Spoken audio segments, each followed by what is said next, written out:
Всем привет! Я сегодня без очков. Узнаете шапку? Что написано? Кто знает? Да, вот ходили, голосовали в свое время за этого рыжего агента Москвы. Иду гуляю, на улице похолодало, +1 тепла. В принципе, не так, чтобы холодно, но и не жарко. Поэтому я сейчас немножко погуляю, запишу для вас видео по поводу виз и тех, у кого просроченные паспорта. И уже нужно как менять паспорт для поездки в Россию. И потом я пойду в кафешку пить кофе, мою любимую. И есть пирожные. Так что смотрим видео. Народ, продолжаем. Я долго гулять сегодня не буду, потому что похолодало. Спешу в кафешку. Вот в эту мою любимую Патрик и Мари или Мэри. Будем пить чай сейчас облепиховый с вкусным наполеончиком. Поэтому сейчас я быстренько запишу видео. Вот. Ну, без стабилизации сегодня, извиняюсь, холодно, не хочу держать эту палку-стабилизатор в руках. Короче, значит, у меня спросили по поводу первой визы для граждан США, которые не являются гражданами России, что делать. Допустим, у вас есть муж, американец, либо или гражданин США, да, и у него нет российского гражданства, либо у вас есть ребенок, дочка, сын, у которого также нет гражданства. Как получить визу, какую? Значит, виза сейчас, что на один раз поездку, что на 3 года, называется multi-entry visas, они $185 стоят. Разница в чем? Если вы берете одноразовую визу, то поездка будет, вы можете оставаться только до 90 дней в России с этой визой. Если у вас виза multi-entrance на 3 года, то оставаться можно до 100. Так, будем возвращаться, а то музыка играет. Сейчас они мне опять пристанут ко мне в плане музыки. Ой, что это? У нас какой-то в костюме. Что это такое? Что-то, какой-то новогодний костюм, товарищ. Какой-то рыцарь, что-то такое. Ага, ну так вот. Сейчас пойду по травке с листиками пока покажу. Значит, виза. Сбил меня товарищ наш в костюме. Или он какой-то типа на крыльях. Это вот, знаете, город оплачивает вот таким всяким развлекалкам. Вчера зебры бегали в неограниченных количествах. Сегодня это какой-то на крыльях ночи кто-то летит в каком-то костюме. Medieval Times. Ну ладно, идем дальше. Листики, снега нет в Краснодаре, +1 градус сегодня. Обещают ночью -2, ну, без снега, без ничего, так что у нас пока что до сих пор осень, как вы видите. Значит так, визу, естественно, даже не стоит вопрос, надо брать multi-entrance, $185, она хоть так, но оставаться можно будет по ней до 180 дней. То есть, если вы, например, хотите поехать с мужем, либо привезти ребенка, у которого нет документов на данный момент, то вам, естественно, лучше взять такую визу, чтобы можно было остаться 180 дней. Вдруг вам придется задержаться. А может быть, вы хотите поехать пожить какое-то время в России, чтобы как бы, в качестве эксперимента, да? И, соответственно, 3 месяца может быть недостаточно для вас. То есть вы-то со своим паспортом можете жить сколько хотите, а человек, который с вами поедет, ему, соответственно, нужно будет остаться дольше и решать вопросы с документами.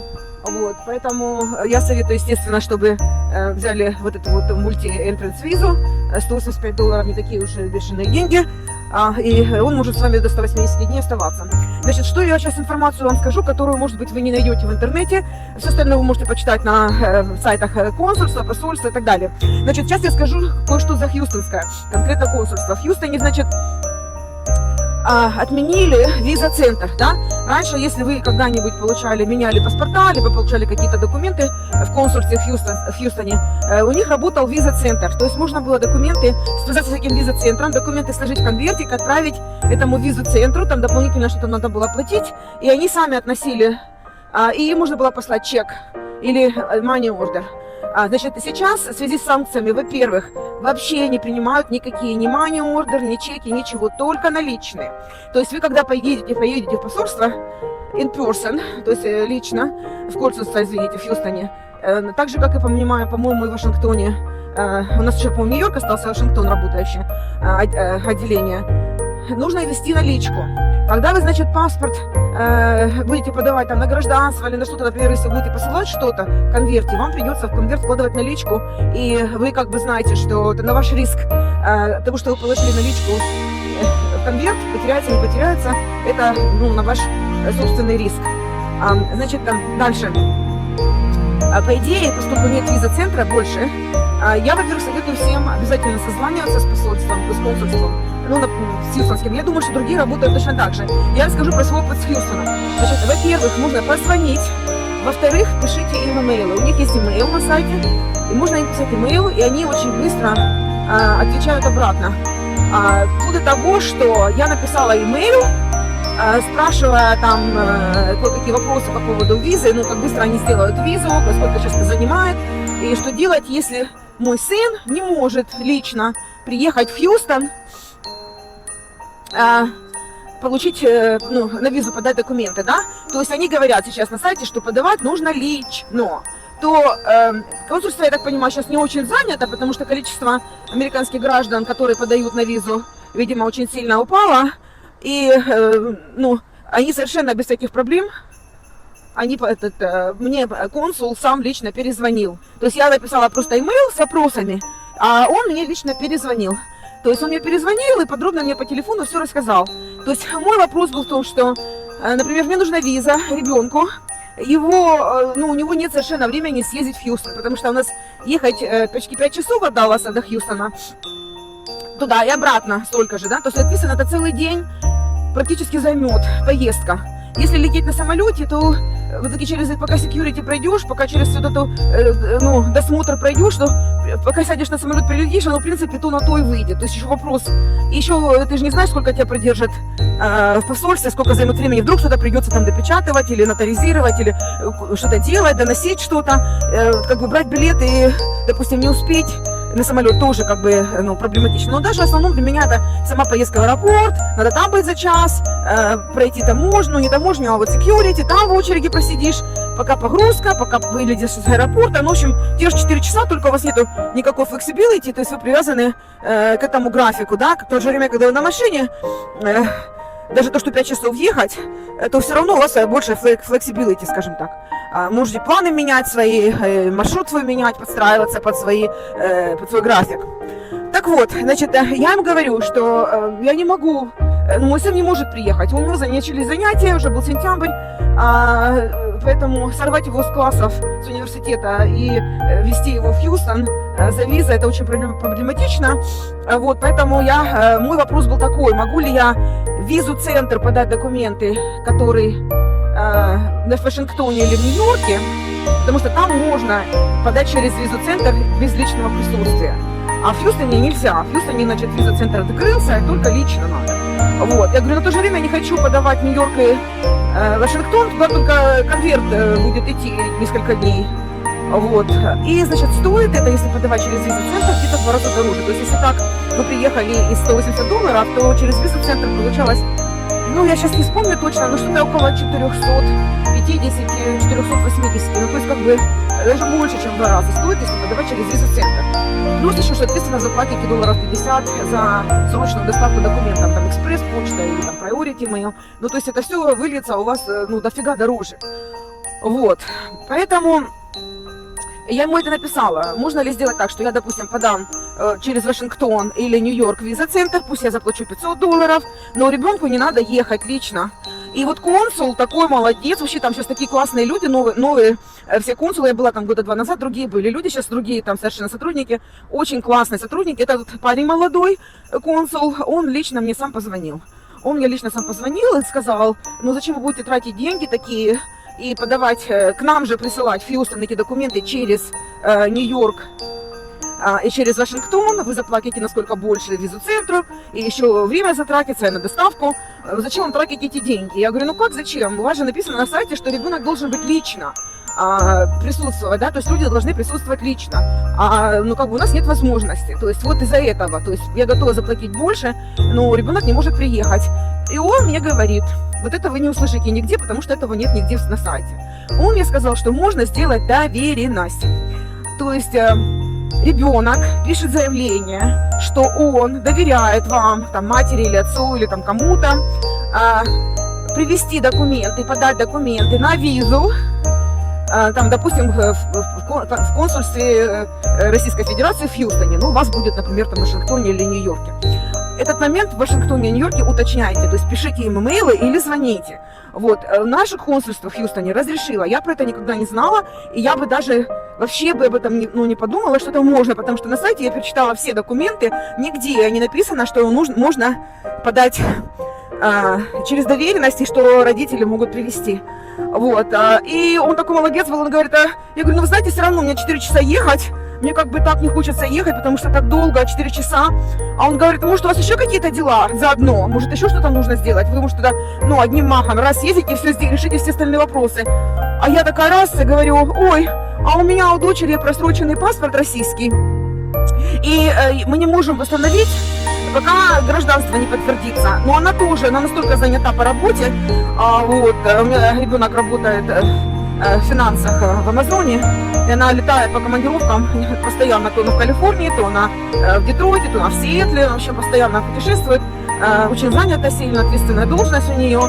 Я говорю, ну у нее нет времени тоже приехать, чтобы просто подать бумажку, там должно быть заявление с формой определенной, где должно быть написано, что прошу вас проверить наличие у меня российского гражданства по свидетельству о рождении, да, то есть в принципе, может быть, это делается для тех граждан, которых нет свидетельства о рождении, может, они родились в СССР, да, сами они, допустим, родились на территории, ну, стран бывшего СССР, я не знаю, там Казахстан, Азербайджан, Таджикистан, то есть они как бы не являются, соответственно, гражданами России, вот, и допустим, они потеряли паспорт, или паспорт у них expired, вот, и как мне объяснили в консульстве, почему это проверяют, что за это время, пока у вас паспорт expired, до момента, как вы решили его, допустим, обновлять, может пройти, допустим, уже от полугода до там несколько лет, да, в моем случае, в частности.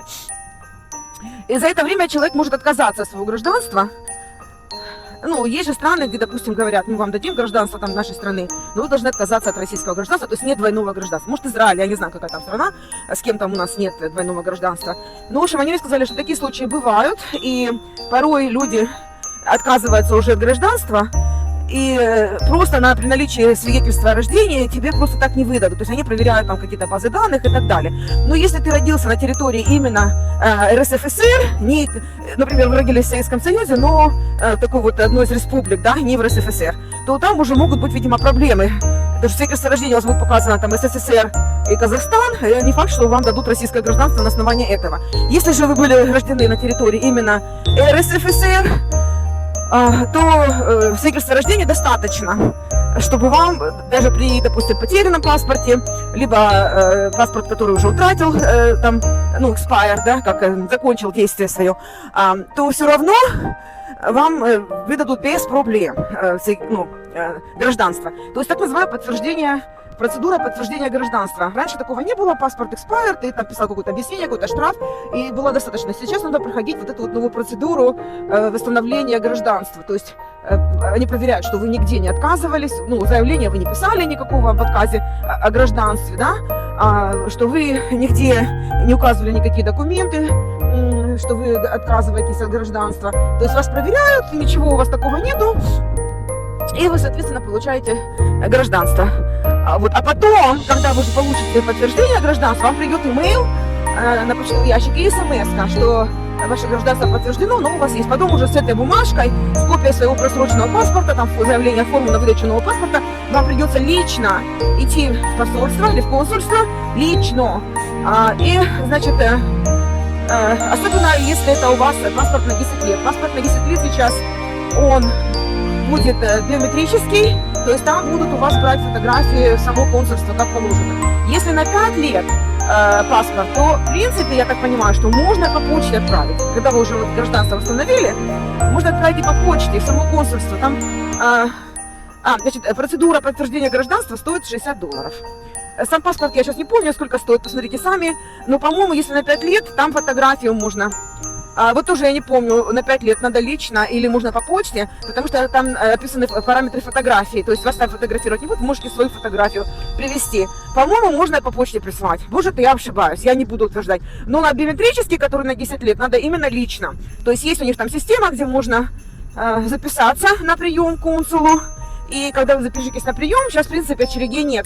Можно, в принципе, на ту же даже неделю записаться. Не то, что раньше надо было там вылавливать пустые окна, чтобы попасть на прием. Сейчас этого не нужно. В принципе, достаточно места свободного, что можно спокойно записаться на ту же неделю, допустим.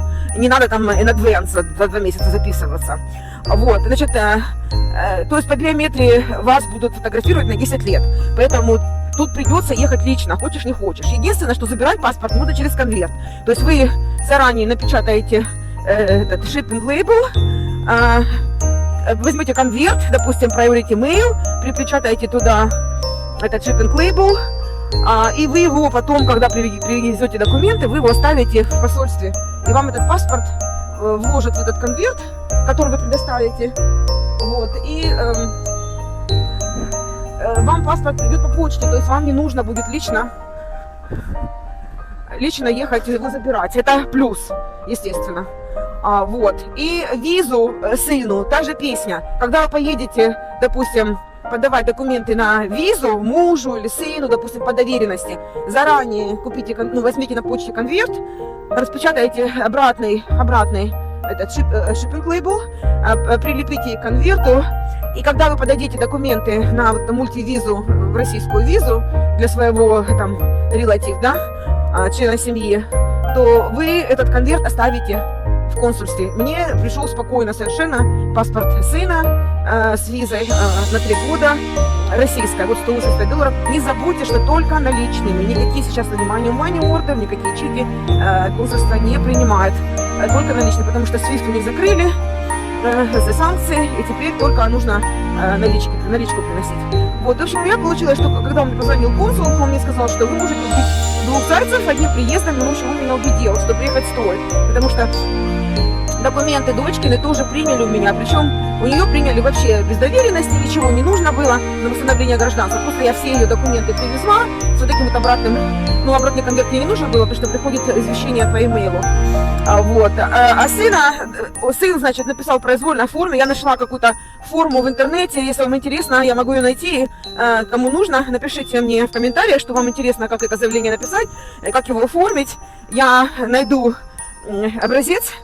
То, что мне пришлось порыться по разным формам, порыться по интернету, как сделать такое заявление правильно, что прошу моего родителя такого-то, такого-то, мои документы доставить в консульство там такое-то или там какого там города у вас будет консульство на, значит, получение визы Российской Федерации. Вот. И это должно быть нотариально заверено. То есть ваш ребенок или там муж должен пойти в ближайший, допустим, UPS Store, заплатить $5 и зарегистрировать нотаризировать это письмо. Что у меня прошло все гладко. Я, кстати, еще быстро доехала до Хьюстона, вместо 5 часов где-то за 4 доехала, быстро ехала, пробок не было. Вот, подала документы на визу, которые были нужны, оставила паспорт сына, добавила эти $185 наличными, оставила конверт уже с прикрепленным обратным адресом. Самый дешевый берите, USPS Priority Mail за $8 достаточно, не надо там прям экспресс или там FedEx какой-нибудь, обычный почта США, Priority Mail, $8 достаточно. И они вложили потом этот паспорт в конверт, и тоже вам придет смс-ка и email, сообщающий о том, что ваша виза готова, она вам отсылается. И когда вы, значит, купите этот shipping label на сайте USPS .com, ну, почты США, и вам выдадут этот трекинг номер, обязательно там сделайте галочку, птичку, что извещайте мне все продвижение. То есть там спросят, хотите, чтобы когда только вам доставят, или как хотите, когда мы заберем этот пакет. Напишите, что я хочу трекать полностью всю любое перемещение этого пакета. И вам, как только у нее в консульстве заберут, вам придет смс-ка, и на e-mail, что пакет ваш забран. И сказано, где будет забран, и где он находится. И вы можете отслеживать. Потому что все-таки паспорт меньше дело дорогое в США. Новый паспорт, что-то там, по-моему, долларов 300, наверное, я думаю, мы платили за новый паспорт сыну. И если они его потеряют, это будет очень жалко. А вот не говоря уже о том, что за визу заплатить куда уже 185 долларов. Поэтому отслеживайте, вот, убедитесь, что вы поставили галочки над полным прослеживанием пакета. В общем, он у нас нормально, благополучно пришел. Мы получили, кстати, хотя написано, что выдают визы, значит, обратите внимание, это была private виза, то есть так называемая гостевая. Есть, конечно, туристические, ну, там, наверное, другая процедура. Я говорю про визу private, которая гостевая. Вы, как гражданка России, если у вас есть действующий либо внутренний, либо международный паспорт, то есть не только. Я раньше думала, что только должен быть действовать чей бы внутренний. У меня внутреннего тогда не было, несколько лет назад. Перед ковидом мы хотели получать визу сыну, и из-за ковида не получилось, зависло все. Пакет завис в консульстве, а консульство было закрыто, и пакет вернули нам обратно. Вот. Ну, соответственно, что я хотела сказать, за ковид говорила и забыла. Да, я думала, что внутренний паспорт только нужно было иметь, действующий внутренний паспорт на приглашение. У меня не было, у меня был действующий заграничный. Я просила тогда маму свою делать приглашение, ну, как внуку. А на самом деле, в принципе, даже если у вас нет действующего внутреннего, но у вас есть действующий заграничный, и вы гражданка России, то вы тоже можете это приглашение сделать. Оформить приглашение своему собственному сыну. Потому что если это вы запрашиваете у родственников из России, они должны это приглашение, там на форма дается на веб-сайте, которую надо распечатать, но они должны его занотаризировать в России. А если вы это делаете на месте, то вам вообще нотаризировать не нужно это приглашение. Даже если надо будет занотаризировать в США, в банке вашем, это гораздо проще, чем, допустим, из России все это делать. Вот, поэтому все это решается, не так все сейчас сложно. Единственный момент еще, который я вам добавлю, которого нет тоже нигде, вы не найдете в интернете, ни на сайте, нигде, это с моей личной беседы с консулом. Я у него спросила, если они собираются, есть указ Путина о том, что, по-моему, с 1 января 2024 года консульство и посольство должны начать оформлять внутренние паспорта граждан России, менять, либо оформлять. То есть, если у вас есть внутренний паспорт, который устарел, там ему 100 лет в обед, раньше внутренний паспорт вообще не меняли, да, надо только в России было менять. Сейчас вроде бы вышел закон Путина о том, что консульства будут обязывать и внутренние паспорта тоже делать, что, конечно, облегчило бы жизнь нам всем очень сильно. И вот я у него спросила по этому поводу, я говорю, вот указ вышел президента, я видела, что это вообще какая прелесть, потому что моей дочери, например, можно будет внутренний паспорт поменять после того, как она свой заграничный восстановит. Значит, можно будет это поменять у вас на месте, ей не надо ехать в Россию, чтобы менять этот внутренний паспорт. И он сказал, что, во-первых, он говорит, про указ мы слышали, но постановление о том, что уже, мы собираемся это делать и оформлять, пока нет такого в консульстве. Но что он мне сказал, что, вы знаете, мы сидим сейчас на волоске, и мы рады уже не то, что там оформлять внутренние паспорта гражданам, а мы рады, что если нас завтра не закроют. Он говорит, я говорю, насколько это серьезно? Он говорит, очень серьезно. Вы же знаете, что в Калифорнии закрыли. Вот, то есть какой-то сейчас любой конфликт, очередное волна раздувания какая-нибудь США, они могут вообще, вы, может быть, слышали, недавно закрылось несколько консульств Германии в России. Причем так, по-моему, 3 или 4 консульства закрыли, не то, что даже одно. Вот, то есть из каких-то городов эти консульства вообще исчезли. Вот, поэтому, ребята, особенно те, которые относятся к консульству Хьюстона, вы не сидите и не ждите с моря погоды. Я на вашем месте советую сейчас все документы менять в срочном порядке. Надо вам сейчас виза мужу, не надо, может там через 3 года понадобится. Оформляйте сейчас. Потому что если закроют Хьюстон, а вы находитесь на территории Южных Штатов, вам потом придется шаровать в Вашингтон или в Нью-Йорк. Это по деньгам гораздо дороже, и вы уже на машине не съездите. Вам придется туда лететь, останавливаться в гостинице. В общем, у вас там будет другие деньги будут совсем. То есть консул мне сказал конкретно, что мы сидим, и мы каждый день прошел, мы рады, что мы еще не закрыты. Вот. Дай бог, что ничего не произойдет, и дай бог, что они начнут, например, допустим, эти паспорта выдавать внутренние, это, конечно, было бы просто шикарно.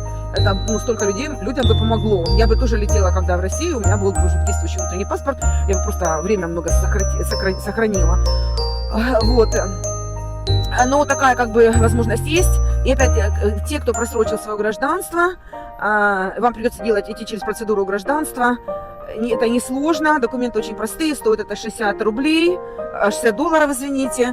Сделали тоже, хотя написано было, и когда подавала документы, мне говорили в консульстве, что до 3 месяцев, на самом деле, вот визу ребенку сделали, написано у них 15 дней, сделали за 5 дней, значит, подтверждение гражданства, они сказали, до 3 месяцев сделали, ну, может быть, за 2 недели, может даже меньше, чем за 2 недели, но очень быстро. Вот, очень быстро.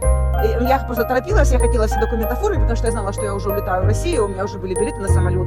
Я хотела убедиться, что у моих детей будут документы, и на случай, если нужно будет приехать меня навестить, что у одного будет действующая виза, а у дочки будет уже действующий российский паспорт. Поэтому я ответила свою милость. Но опять-таки, смотрите, у меня приняли без моих детей и на визу документы, как у американского гражданина сына, по доверенности, а ребенку я дала документы вообще без доверенности, без ничего. То есть она все подписала, что нужно, приложили копию там. На данный момент новые люди, новые сотрудники в консульстве, и они очень хорошо работают, очень уважительные. Вот. Ну и к тому же, я думаю, что консульство сейчас не настолько загружено, как раньше. Поэтому я за одну поездку действительно 2 зайцев убила, документы подала дочке на восстановление гражданства и сыну на визу. И сделали тоже очень быстро, то есть намного быстрее, чем обозначено на сроках. Вот. Но в связи с вот этой вот информацией от консула, что могут закрыть, но опять-таки, если закроют в Хьюстоне, это не факт, что не закроют еще одно из тех, которые в Нью-Йорке либо в Вашингтоне. То есть оставят, например, посольство, то есть эмбасси, а консульство, то есть консулат закроют. Поэтому я всем советую не тянуть резину и решать этот вопрос как можно скорее. Никто не знает, что будет завтра. Если еще какие-то есть вопросы, то дайте мне знать, или в образец формы по доверенности. Дайте мне знать, я сделаю другое видео по поводу этих документов. Всем пока, до связи.